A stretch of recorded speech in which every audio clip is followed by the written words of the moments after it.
These last 2 years of the pandemic have seen healthcare workers stretched to their limits and then beyond, none more so than nurses and aged care staff.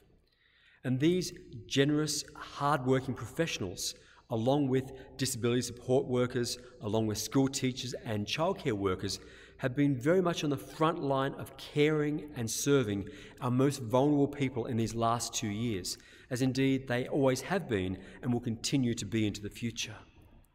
But one of the rather sad things I think we've all noticed during the pandemic is there simply aren't enough people moving into these caring professions. In fact, many people have been burnt out and are moving out of them, and there are not enough people moving in to continue to meet the demand. Indeed, the demand for care is growing in Australia.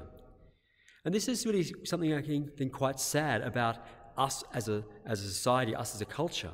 It's not just that we don't pay people enough, indeed we don't, and we maybe need to take that in consideration when we vote next month, how we might vote for people who will give our often lowest paid but most valuable workers a just and fair wage that will support and both support them and attract others to that role, but also actually means a cultural shift in us and as a culture.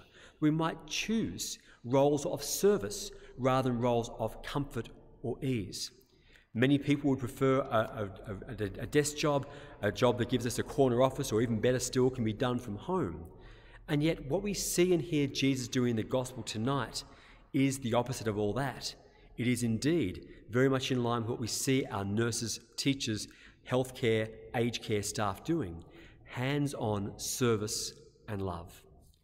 In the Last Supper, we see Jesus do something quite extraordinary and countercultural. It shocks his disciples, especially Peter, who can't even understand at first what Jesus is doing, when Jesus kneels down to wash his disciples' feet. This is dirty, manual work, which a leader would never do for others. It was always the role of the servant or the slave to wash the feet of guests. But Jesus gets down on his knees to serve and to honour his disciples, both for them, but also to model for them how they should then act towards others. And of course, for we as his followers, it tells us we too must live lives of service. That is how we become Christ-like. It is how we become holy. It is not a matter of how much time we spend in church or even in prayer. It is how much of the time we spend in prayer and in church, how much does that transform us to be able to serve and care for others. And so we actually need to do a cultural shift for ourselves, that we might desire to serve more and more, whether that is as a paid profession, as nurses, teachers and others are, or whether it's our volunteer work, which so many people in our church do, both within the church, those who take communion of the sick, those who teach scripture, those who visit our prison, St. Vincent de Paul, and many people behind the scenes, those who lovingly care for the goods of the church and prepare the church every weekend for us to come to Mass and celebrate. Or maybe through other outside agencies, those who volunteer in hospitals, the Meals on Wheels, in disability care services beyond the church but in the wider community. Many of you do that too. So maybe your volunteer role is one of service. Or may simply be the quiet, behind-the-scenes work you do within your family, with your extended family, to your neighbours, your friends, in quiet ways that perhaps no one else will ever know, but you will know that you are indeed serving in the way that Jesus serves. Jesus who said, "I've come not to be served, but to serve."